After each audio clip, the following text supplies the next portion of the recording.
በስመ አብ ወወልድ ወመንፈስ ቅዱስ አሐዱ አምላክ አሜን። እስከ ሞት ድረስ የታመንህን የሕይወትን አክሊል እሰጥሃለሁ።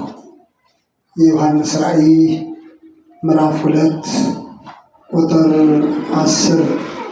አባቶች ካህናት፣ ወንድሞች ዲያቆናት፣ በዚህ ቅዱስ ስፍራ የተገኛችሁ የእናታችን የቅድስት ድንግል ማርያም የቃል ኪዳን ልጆች አባቶች፣ እናቶች፣ ወንድሞች፣ እህቶች እንዲሁም ሕፃናት በልዑል እግዚአብሔር ስም ሰላም እላችኋለሁ። እንደምን ዋላችሁ? እንደምን ሰነበታችሁ?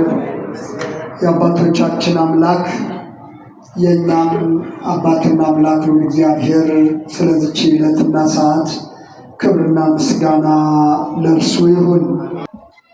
እስከ ሞት ድረስ የታመንህን የሕይወትን አክሊል እሰጥሃለሁ። ከባለፈው የቀጠለውን ትምህርት ዛሬ እናየዋለን። እንግዲህ የነበራችሁ እንደምታስታውሱት የዮሐንስ ራእይ ምዕራፍ 1 እና ምዕራፍ 2ን ባለፉት ጊዜያት አይተናል። ዛሬ የምንቀጥለው ምዕራፍ 2 ከቁጥር 8 እስከ 11 ያለውን ስለ ሰምርኔስ ቤተ ክርስቲያን የተላከውን መልእክት ይሆናል። እንደ እግዚአብሔር መልካም ፈቃድ የሰምርኔስን ቤተ ክርስቲያን ታሪክ ነው ዛሬ የምናየው። እግዚአብሔር መንፈስ ቅዱስ እንዲያስተምረን እንዲመክረን ቅዱስ ፈቃድ ይሆንልን።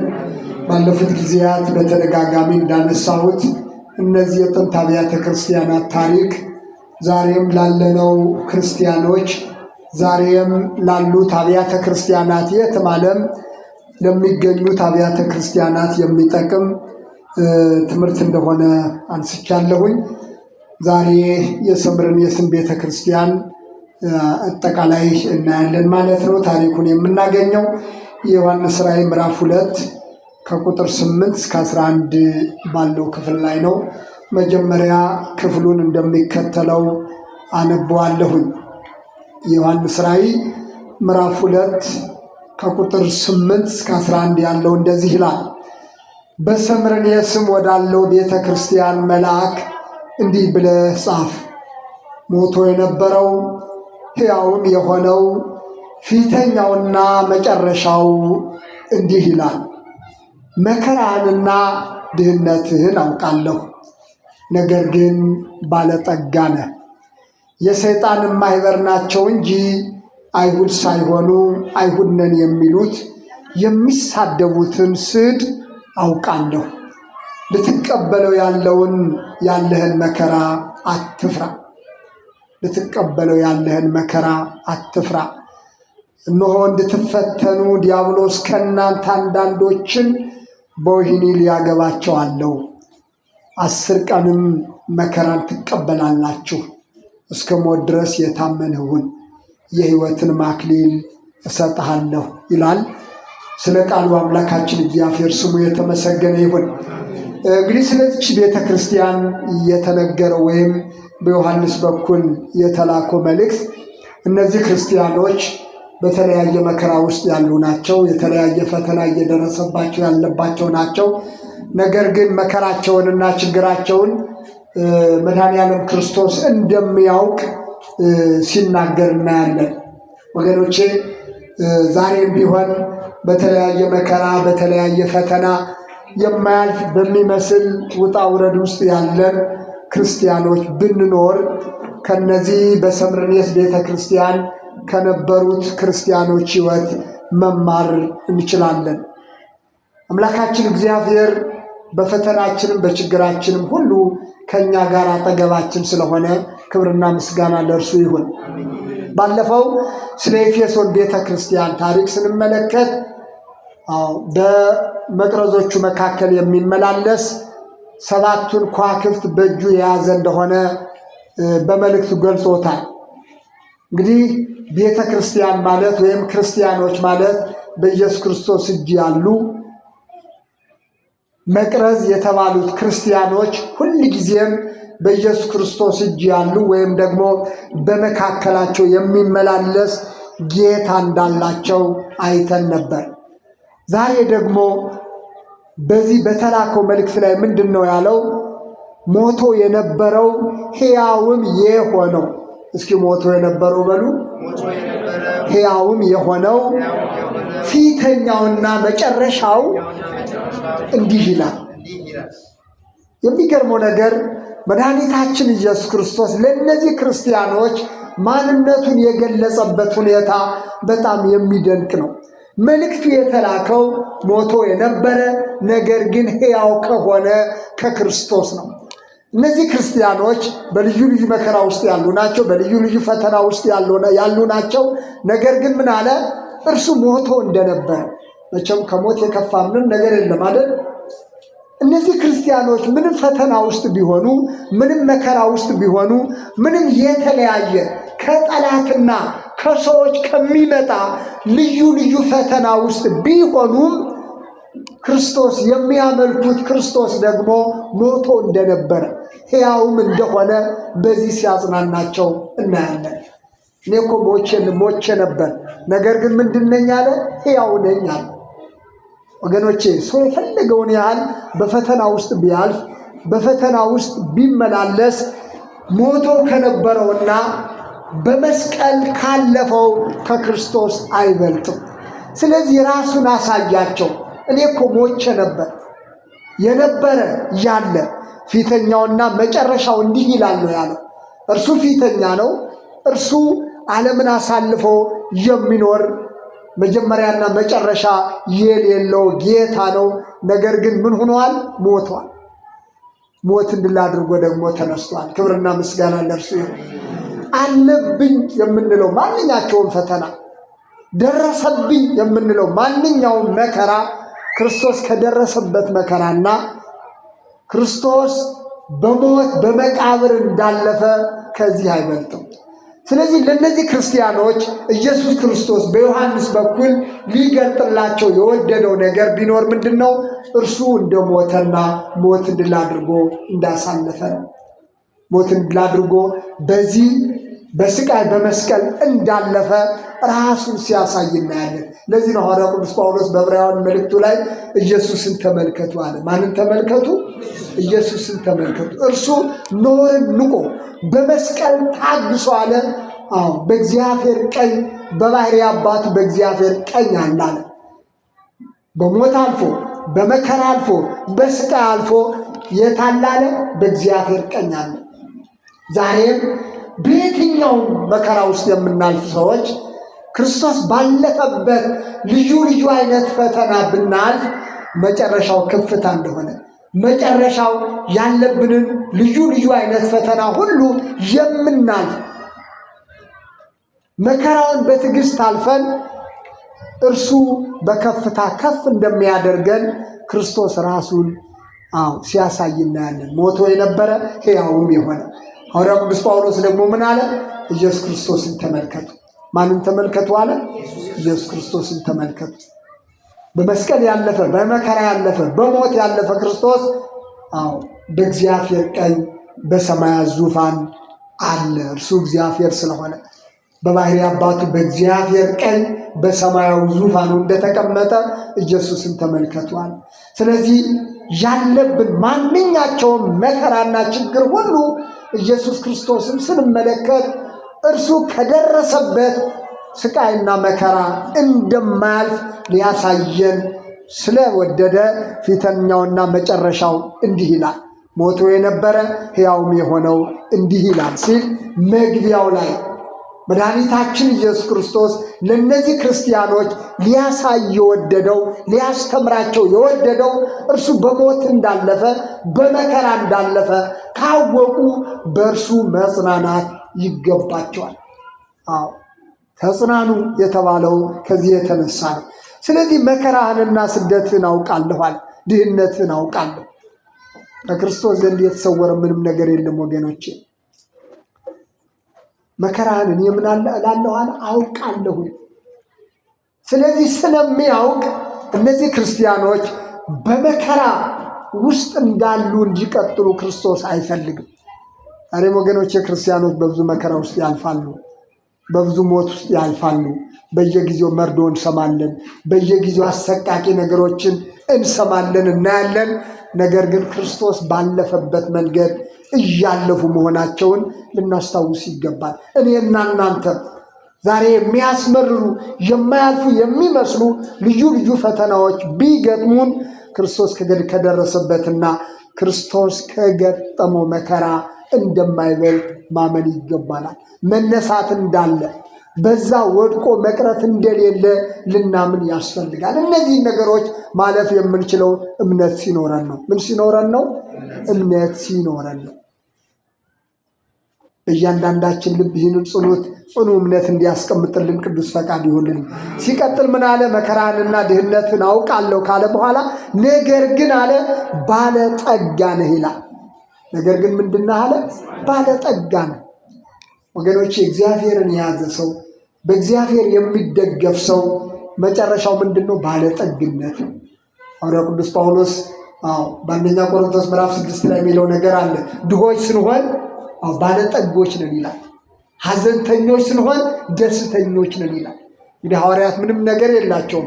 እኔና እናንተ እንደምናስበው በዓለም ባለው ባለጠግነት፣ በዓለም ካለው ልዩ ልዩ አይነት ሀብትና ባለጠግነት በሐዋርያት ውስጥ አልነበረም። ነገር ግን ባለጠግነታቸው ማነው? ለእነርሱ ክርስቶስ ነው። የሚከተሉት ጌታ ነው። የሚከተሉት አምላክ ነው። ምንም የለን ማለት ነገር ግን ሌሎችን ምን እናደርጋለን አለ? ባለጠጎች እናደርጋለን። ወደ እግዚአብሔር በማቅረብ እግዚአብሔርን ተስፋ እንዲያደርጉ ባለጠጋ የሆነው መድኃኒታችን ኢየሱስ ክርስቶስ በሉቃስ ወንጌል ምዕራፍ 12 ላይ ስለ አንድ ባለጠጋ የተናገረው ቃል አለ። ይህ ባለጠጋ ብዙ ነገር አለው፣ ነገር ግን ባለው ነገር መርካት ተሳነው። ስለዚህ በመከር ጊዜ ብዙ ምርት ብዙ ሀብት አገኘና ነፍሴ ሆይ ብይ ጠጪ፣ ይህ ሁሉ ያንቺ ነው፣ እረፊ ጠጪ ብይ ደስ ይበልሽ አለ። ስለዚህ እግዚአብሔር በሕልም ምን አለው? አንተ ሞኝ፣ ዛሬ ነፍስን ካንተ ሊወስዷት መላእክት ይፈልጋሉ። በእግዚአብሔር ዘንድ ባለጠጋ ያልሆነ ሰው እንዲህ ነው አለ። በማን ዘንድ ባለጠጋ ያልሆነ ሰው? በእግዚአብሔር ዘንድ። ወገኖቼ ትልቁ ነገር በእግዚአብሔር ዘንድ ባለጠጋ መሆን ነው። ልብ የማንለው በእያንዳንዳችን ሕይወት ውስጥ እግዚአብሔር ያስቀመጠው ብዙ አይነት ባለጠግነት አለ። ይልቁንም ደግሞ እርሱን ማመን፣ እርሱን ተስፋ ማድረግ፣ በእርሱ መደገፍ ክርስቶስ ሞት ድል አድርጎ ሕያው እንደሆነ እኛም በሞተ ጉዳያችን ባለቁ በደቀቁ ነገሮቻችን ሁሉ እግዚአብሔር እንደገና ሕይወትን እንደሚዘራ እንደሚያስነሳ ማመን ይገባናል። የእምነት ትልቁ ነገር በእግዚአብሔር ዘንድ ባለጠጋ መሆን ነው። ምንም በመከራ ውስጥ ብታልፉ፣ ምንም በድህነት ውስጥ ብትሆኑ፣ ነገር ግን ባለጠጎች ናችሁ ይላል። ከአምላካችን ከእግዚአብሔር ዘንድ የሆነውን ባለጠግነት አምኖ መቀበል፣ በተስፋ መጓዝ፣ በዓለም ብዙ ካላቸው ሰዎች ይልቅ በእምነት ከእግዚአብሔር ጋር መጓዝ፣ እርሱን ተስፋ ማድረግ ወደ ትልቅ መንፈሳዊ ባለጠግነትና መንፈሳዊ በረከት መድረስ እንደሚቻል ለእነዚህ ለሰርምኔስ ክርስቲያኖች መድኃኒታችን ኢየሱስ ክርስቶስ በዮሐንስ በኩል ይህንን መልእክት ጽፎላቸዋል። ሲቀጥል ምን አለ? የሰይጣን ማኅበር ናቸው እንጂ አይሁድ ሳይሆኑ አይሁድ ነን የሚሉትን የሚሳደቡትን ስድብ ሁሉ አውቃለሁ። በእናንተ ላይ የሚደርስ ልዩ ልዩ አይነት ነቀፌታ የሰይጣን ማኅበር የሆኑ በእግዚአብሔር ሕዝብ ላይ በክርስቲያኖች ላይ የሚያደርሱትን ስደት፣ ስድብ፣ ነቀፌታ ሁሉ አውቃለሁ ነው። የሚገርመው ነገር ግን አይሁድ ሳይሆኑ አይሁድ ነን የሚሉ እንግዲህ አይሁድ የሚባሉት የአብርሃም ዘር ናቸው። አብርሃም ማለት ትልቁ የእምነት አባት ነው። ለሁላችንም የእምነት አባት እንደሆነ የእግዚአብሔር ቃል ይነግረናል። አሕዛብ በዘር ይባረካሉ ተብሎ የተነገረለት የበረከት አባት ነው። ነገር ግን እነዚህ ሰዎች የአብርሃም ዘር ሆነው ከአይሁድ ወገን ሆነው ክርስቲያኖችን የሚሳደቡ፣ ክርስቲያኖችን የሚያሳድዱ አይሁድ ሳይሆኑ ምንድናቸው አለ? አይሁድ ነን የሚሉ አለ። ወገኖች አንዳንድ ጊዜ ክርስትናችንን የስም እንዳናደርገው ጭምር የምንማርበት ክፍል ነው። ሐዋርያው ቅዱስ ጳውሎስ ይህንን ይናገራል። እስራኤላውያን የሆኑ ሁሉ እውነተኛ እስራኤላውያን አይደሉም ማለት። እውነተኛ እስራኤላዊነት ማለት የልብ መገረዝ ነው ይላል። እነዚህ ሰዎች ከአብርሃም ዘር ስለሆኑ የአብርሃም ዘር ነን፣ የአብርሃም ወገን ነን ብለው በአብርሃም ዘርነታቸው የሚመኩ ናቸው። ነገር ግን እውነተኛ የአብርሃም ዘር እንዳልሆኑ ሐዋርያው ቅዱስ ጳውሎስ በሮሜ መልእክት ምዕራፍ 2 ላይ ራሱ መድኃኒታችን ኢየሱስ ክርስቶስ ደግሞ በዮሐንስ ወንጌል ምዕራፍ 8 ከቁጥር 32 ጀምሮ ያለውን ስንመለከት እናንተ የአብርሃም ዘር ነን ትላላችሁ፣ ነገር ግን እውነተኛ የአብርሃም ዘር ብትሆኑ ኑሮ የአብርሃምን ሥራ ባደረጋችሁ ነበር። እናንተ ግን ከአባታችሁ ከዲያብሎስ ናችሁ። ምክንያቱም ቃሌን እንድትሰሙ አትወዱም፣ ደግሞም ልትገድሉኝ ትፈልጋላችኋል። ወገኖቼ ስምና ግብር ይለያያል።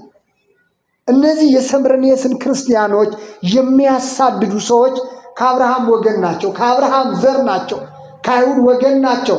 ነገር ግን እውነተኛ የአብርሃም ዘር አይደሉም። በስራቸው በግብራቸው የስም ብቻ ናቸው ክርስቶስን ለመግደል የሚፈልጉ። ስለዚህ ክርስቶስ ነገራቸው፣ እናንተ እኮ የአብርሃም ዘር ነን ትላላችሁ እንጂ ግብራችሁና ስራችሁ እንደ አብርሃም ዘር አይደለም፣ ወይም ደግሞ የአብርሃምን ስራ የምታደርጉ አይደላችሁ። የአብርሃም ዘርማ ብትሆኑ ኑሮ ልትገድሉኝ ባልፈለጋችሁም ነበር። እናንተ እኮ እኔን ልትገድሉኝ እየፈለጋችሁ ነው። ቃሌን መስማት አትፈልጉም። ከእግዚአብሔር የሆነ የእግዚአብሔርን ቃል ይሰማል። እናንተ ቃሌን አትሰሙም፣ ደግሞም ልትገድሉኝ ትፈልጋላችኋል። እምነት ማለት በስራ ይገለጣል ወገኖች። እምነት ማለት የምናምነውን አምላክ በስራ መግለጥ ነው። እንደ ክርስቲያን ደግሞ ኦርቶዶክሳውያን የተዋሕዶ ልጅ እንደምንለው በአንደበታችን እንደምንናገረው እምነታችንን በስራ መግለጥ እንደሚገባ ዛሬ ለእኔና ለእናንተም ይህ መልእክት ያለውን ትልቅ ትኩረት ልናስተውል ይገባል። እውነተኛ ክርስቲያን መሆን፣ የአባቶቻችንን እውነተኛ መንገድ መከተል፣ አባቶቻችን የነበሩበትን ሕይወት በሕይወታችን ማስቀደም የአንድ እውነተኛ ክርስቲያን መገለጫው ይህ ነው።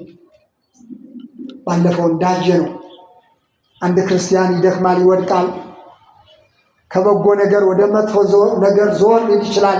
ነገር ግን ቶሎ መነሳት፣ ንስሐ መግባት ክርስቲያን ማለት ይህ ነው። ክርስቲያን ማለት የማይወድቅ የማያጠፋ ማለት ሳይሆን በስህተቱ ጊዜ በውድቀቱ ጊዜ ቶሎ የሚነሳና ንስሐ የሚገባ መሆን እንዳለበት የኤፌሶንን ቤተ ክርስቲያን ባየንበት ክፍል ተመልክተናል። ስለዚህ ዛሬ ስለኔና እናንተ ኦርቶዶክሳውያን የተዋሕዶ ልጆች የቅዱሳን ወዳጆች እንደሆን የምንናገር፣ የምንመሰክር፣ የምንዘምር፣ ነገር ግን ስራችን ሕይወታችን ምን ይመስላል የሚለውን እግረ መንገዳችንን እንድናስተውል ይገባል። እነዚህ ክርስቲያኖች ምንም አይነት ነቀፋ የለባቸውም። የሚገርመው ነገር ብዙ አብያተ ክርስቲያናት ንስሐ ግባ በሚል ነው ታሪካቸው የሚቋጨው። የሰምርኔስ ቤተ ክርስቲያን ግን መከራ እየተቀበለች በብዙ መከራ ውስጥ እያለፉ አይሁድ ባልሆኑ ሰዎች፣ የሰይጣን ማህበርተኛ የሆኑ ሰዎች እያሳደዷቸው፣ መከራ ውስጥ እያደረሷቸው፣ ወህኒ እስኪገቡ ድረስ እያደረጉባቸው ከመጓዝ ያለፈ ንስሐ ግባ የሚል ቃል እንኳን አልተነገረባቸው። ወገኖቼ አንድ ሰው መከራ የሚቀበለው በፈተና የሚያልፈው ኃጢአት ስላለበት እግዚአብሔርን ስላሳዘነ ስለበደለ ብቻ አይደለም። ክርስትና በራሱ በመከራ እንድናልፍ ያደርገናል። ሰዎች ነን፣ እንሳሳት ይሆናል። ነገር ግን በእምነት የጸና ሰው የአምላኩን ስም አክብሮ እንደ ክርስቲያን የሚመላለስ ሰው መከራ ገጠሞ ማለት በደል ስላለበት፣ ኃጢአት ስላለበት፣ እግዚአብሔርን ስላሳዘነ ብቻ አይደለም። በእውነተኛ የክርስትና ሕይወት በመመላለሱ ብቻ መከራ ይቀበል ዘንድ የግድ ነው። ራሱ ክርስቶስ እንደተናገረው በዓለም ሳላችሁ መከራ አለባችሁ፣ ዓለም እኔን እንዳሳደደኝ፣ ዓለም በእኔ ላይ ብዙ መከራ እንዳደረሰበት፣ ኢየሱስ ይሰቀል በርባን ይፈታ ብሎ ያ በጲላጦስ ዙሪያ የነበረው ሕዝብ በሙሉ በአንድ ድምፅ ይሰቀል ሲል የክርስቶስን እውነትነት ባለመቀበል እንጂ ክርስቶስ ነውርና ነቀፌታ ተገኝቶበት አይደለም። እነዚህ የሰርምኔስ ክርስቲያኖችም እንደተነገረው ልትቀበለው ያለህን መከራ አትፍራ፣ አትፍራ። መከራ የሚቀበሉት ከማን የተነሳ ነው? በስሙ የተነሳ ነው። ክርስቲያን ከመሆናቸው የተነሳ ነው። ዛሬም በክርስትናችን ምክንያት፣ በእምነታችን ምክንያት፣ በእውነት በመጓዛችን ምክንያት እኔ እኮ ምንም ነገር አላደረኩም ሰዎች ግን እንዲህ አደረጉብኝ የምንል ሰዎች ብንኖር የክርስትና ጸባይና ባህሪ ይህ መሆኑን ልናስተውል ይገባል። ልትቀበሉ ያለህን መከራ አትፍራ፣ አትፍራ። እነሆ እንድትፈተኑ ዲያብሎስ ነው የሚለው። ዲያብሎስ ከእናንተ አንዳንዶቻችሁን በወህኒ በእስር ሊያገባችኋለሁ። ዲያብሎስ እስከዚህ ድረስ በእናንተ ላይ እንዲህ አይነት ሸር ሰርቷል። ነገር ግን አለ የምታሳልፉበት በወህኒ የምታሳልፉበት ጊዜ ስንት ነው አለ? 10 ቀን ነው አለ። ስንት ቀን ነው? 10 ቀን ነው። ክርስቶስ ቀድሞ ያውቃል ማለት ነው ወገኖች። የሚደርስብንን መከራ ክርስቶስ ቀድሞ ያውቃል። ከእኛ ጋር እስከሆነ ድረስ በሰይጣንም ይሁን በሰው ሸር የሚመጣ ማንኛቸውንም መከራዎች በመከራና በሞት ያለፈው ክርስቶስ እኛንም ከመከራና ከፈተና ያሳልፈናል። ክብርና ምስጋና ለእርሱ ይሁን። ይህንን ካለ በኋላ እስከ ሞት ድረስ የታመኑ ሁኑ። ወህኒም ብትገቡ ክፎች በስድብ በተለያየ ነውርና ነቀፌታ እንድታልፉ እንኳ ቢያደርጉባችሁ እስከ ሞት ድረስ እስከምን ድረስ የታመናችሁ ነው አለ? እስከ ሞት ድረስ፣ እስከ ሞት ድረስ የታመነ ሁን። በጣም ለእያንዳንዳችን በጣም ሊከብድ ይችላል። አንዳንዶቻችን አይደለም እስከ ሞት ድረስ በጥቃቅን ነገሮች እንኳን መታመን ያቅተናል። በጥቃቅን ነገሮች ወገኖች እግዚአብሔር መታመንን ይስጠን። አለመታመናችን አንዳችን ለሌላችን ያለን አለመታመን ከአምላካችን ከእግዚአብሔር ዘንድ የሆነውን የሕይወት አክሊልም ሆነ መንፈሳዊ በረከቶችን ያሳጣናል። እስከ ሞት ድረስ የታመን ሁን፣ የሕይወትን አክሊል እሰጥሃለሁ። የምንን አክሊል አለ? የሕይወትን አክሊል፣ በሰማያት ያለ የሕይወት አክሊል። ሐዋርያው ቅዱስ ጳውሎስ በሁለተኛ ጢሞቴዎስ ምዕራፍ 4 ቁጥር 7 ላይ ሃይማኖትን ጠብቄአለሁ፣ ሩጫዬን ጨርሻለሁ፣ ሃይማኖቴን ጠብቄአለሁ ካለ በኋላ የጽድቅ አክሊል ምን ይላል አለ? ተዘጋጅቶልኛል። ሩጫዬን ጨርሻለሁ፣ ሃይማኖቴን ጠብቄአለሁ፣ ወደፊት ደግሞ የጽድቅ አክሊል ተዘጋጅቶልኛል። ይህንንም የጽድቅ አክሊል አለ ጻድቅ ፈራጅ የሆነው ጌታ እርሱ ይሰጠኛል፣ ከእርሱ ዘንድ እቀበለዋለሁ። ለእኔ ብቻ ሳይሆን መገለጡን ለሚጠባበቁት እስከ ሞት ድረስ ለታመኑት የክርስቶስን መገለጥ ለሚጠባበቁት ሐዋርያው ጳውሎስ ይህንን ቃል የተናገረው ሰማዕትነትን ሊቀበል ሞቱ እየተቃረበ ባለበት ሰዓት በመንፈስ ቅዱስ ተገልጦለት ነው። ለመንፈስ ልጅ ለጢሞቴዎስ የተናገረው እኔ መሄጃዬ ደርሷል፣ ሰማዕትነትን ልቀበል ነው። ስለዚህ ሩጫዬን ጨርሻለሁኝ፣ ሃይማኖቴን ጠብቄአለሁኝ፣ ጻድቅ ፈራጅ ከሆነው ከእርሱ ደግሞ የጽድቅ አክሊል ተዘጋጅቶልኛል።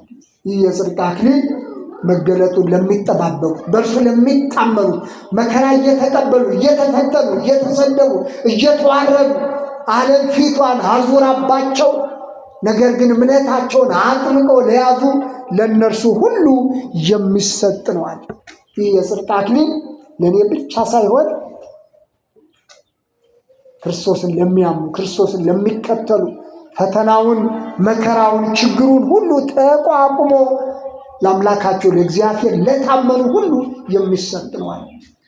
እነዚህ የሰምረኔስ ክርስቲያኖችም ምንም ፈተና ቢበዛባቸው፣ ምንም ችግር ቢጸናባቸው፣ ድህነት፣ ማጣት አንገት ቢያስደፋቸው እንኳ ከአምላካቸው ከእግዚአብሔር ዘንድ የሚጠብቁት ምን አለ? የሕይወት አክሊል አለ። የማይወሰድ የሕይወት አክሊል፣ ምድራዊ አክሊል ያልሆነ ሰማያዊ አክሊል ከአምላካቸው ከእግዚአብሔር ዘንድ የሚቀበሉት የሕይወት አክሊል እንዳላቸው መድኃኒታችን ኢየሱስ ክርስቶስ ይህንን ቃል ተናገረ። የሕይወትን አክሊል እሰጥሃለሁ። ከእርሱ ዘንድ የሆነውን ጸጋ ከእርሱ ዘንድ የሆነውን በረከት ይስጠን ወገኖቼ። ሰው የማይወስደው አንዳንድ ሰዎች ሰጥተው ሊቀሙን ይችላሉ። ሰዎች ቃል ገብተው ተስፋ ሰጥተውን ያንን ተስፋቸውን ላይጠብቁ ይችላሉ። እርሱ ግን በቃሉ የታመነ ጌታ ነው። ክብርና ምስጋና ለእርሱ ይሁን። ስለዚህ እነዚህ የሰምረኔስ ክርስቲያኖች በተለያዩ ኢአማኒ በሆኑ አስመሳዮች ምክንያት የሰይጣን ማይበርተኞች በሆኑት ምክንያት ልዩ ልዩ አይነት ፈተና እየደረሰባቸው ያሉ ሰዎች ናቸው። ልዩ ልዩ አይነት ስደት እየገጠማቸው ያሉ ሰዎች ናቸው። በመከራ ውስጥ ናቸው፣ በስደት ውስጥ ናቸው። ነገር ግን ምን አለ? አውቃለሁ አለ።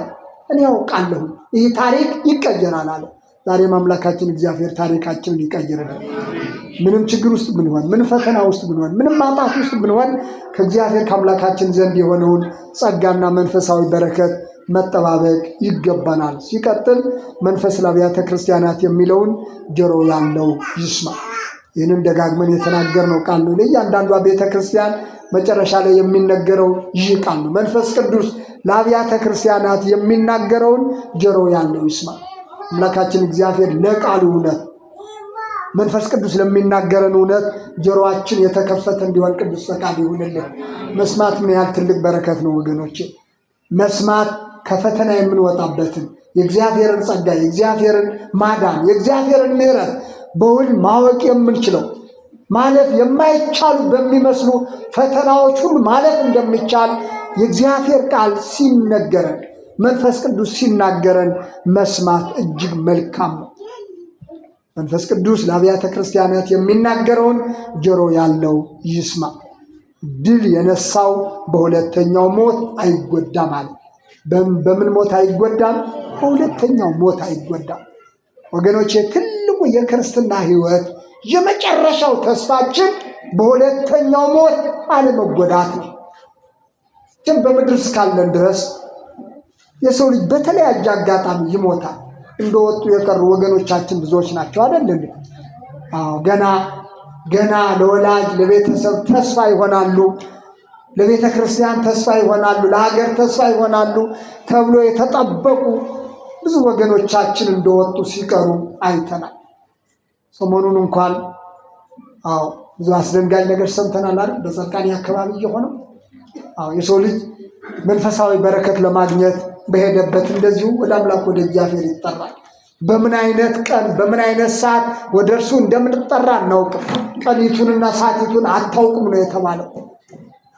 ነገር ግን የሰው ልጅ ምድራዊ ጉዳዩ ምድራዊ ሩጫው በአንድም በሌላ መንገድ ሲቋጭ የሚሄደው ወደ እግዚአብሔር መሆኑን በውል ማስተዋል የሚገባን ነገር ቢኖር ድል የነሳው በሁለተኛው ሞት አይጎዳም የሚለው። በተለያየ መንገድ በሞት ይጠራል፣ ወደ አምላክ ወደ መጨረሻው ወደ መኖሪያው ይጠራል። ነገር ግን በሁለተኛው ሞት አለመጎዳት የክርስቲያኖች ትልቁ ጸጋይ ነው። ትልቁ ተስፋችን ምዕራፍ 1 ላይ እንዳየነው በደሙ የተዋጀ ክርስቲያን፣ በክርስቶስ የሚያምን ክርስቲያን የመጨረሻው በእርሱ የማመናችን መጨረሻ ልጁ ያለው ሕይወት አለው የሚለው ነው። በልጁ የሚያምን ከሞት ወደ ሕይወት ተሻገረ እንጂ ወደ ፍርድ አይመጣም ነው የሚለው። ወደ ምን አይመጣም? ወደ ፍርድ አይመጣም። ከቶ ወደ ፍርድ አይመጣም። በእርሱ የሚያምን በላኮ የሚያምን በልጁ በኢየሱስ ክርስቶስ የሚያምን ወደ ፍርድ አይመጣም። ይህንን ማመን ይገባናል። ወደ ፍርድ የምንሄድ ከሆንማ ማመን ባላስፈለገንም ነበር። ያመን ነው በእንዲህ አይነት ሁኔታ በዝናቡ በውርጩ በጠዋቱ በማታው ወደ ቤተ እግዚአብሔር የምንገሰግሰው የመጨረሻው ነገር በሁለተኛው ሞት ላለመጎዳት፣ ሞት በእኛ ላይ ስልጣን እንደሌለው ኃይል እንደሌለው የምናምነው ጌታ ሲኦልንና ሞትን ድል አድርጎ እንደተነሳ ለእኔና ለእናንተም በሁለተኛው ሞት እንዳንጎዳ ይህንን ስልጣን እንደተሰጠን ለሰምረኔስ ቤተ ክርስቲያን ምንም በመከራ ቢያልፉ፣ ምንም በስደት ቢያልፉ፣ ምንም ቢታሰሩ፣ ሰይጣንና የሰይጣን ማህበርተኞች ደግሞም አይሁድ ሳይሆኑ አይሁድ ነን የሚሉ አስመሳዮች በእነዚህ ክርስቲያኖች ላይ ያደረሱባቸውን መከራዎች ሁሉ ፈተናዎች ሁሉ ካለፉ በኋላ አንደኛ የሕይወት አክሊል ይሰጣቸዋል። ምን ይሰጣቸዋል? የሕይወት አክሊል። የሕይወትን አክሊል እሰጥሃለሁ አለ። ሁለተኛው ደግሞ ድል የነሳው በሁለተኛው ሞት አይጎዳም። እነዚህ ለክርስቲያኖች ትልቁ የእግዚአብሔር የመጨረሻ በእርሱ የማመናችን በልጁ በኢየሱስ ክርስቶስ የማመናችን ክርስቲያን የመሆናችን የመጨረሻው ተስፋችን በሁለተኛው ሞት አለመጎዳት ነው። በሁለተኛው ሞት እንዳንጎዳ ይልቁንም ደግሞ የሕይወትን አክሊል እንዲሰጠን አምላካችን እግዚአብሔር ቃል ገብቶልናል። ይህንን ጸጋ እንድናገኝ በዚህ ጥሪ ውስጥ ካሉት ከቀደሙት ቅዱሳንና አሁንም ካሉት የክርስቶስ ወገኖች መካከል ስለሆን ይህንን ያደረገ ለዚህ የጠራን አምላካችን ስሙ የተመሰገነ ይሁን።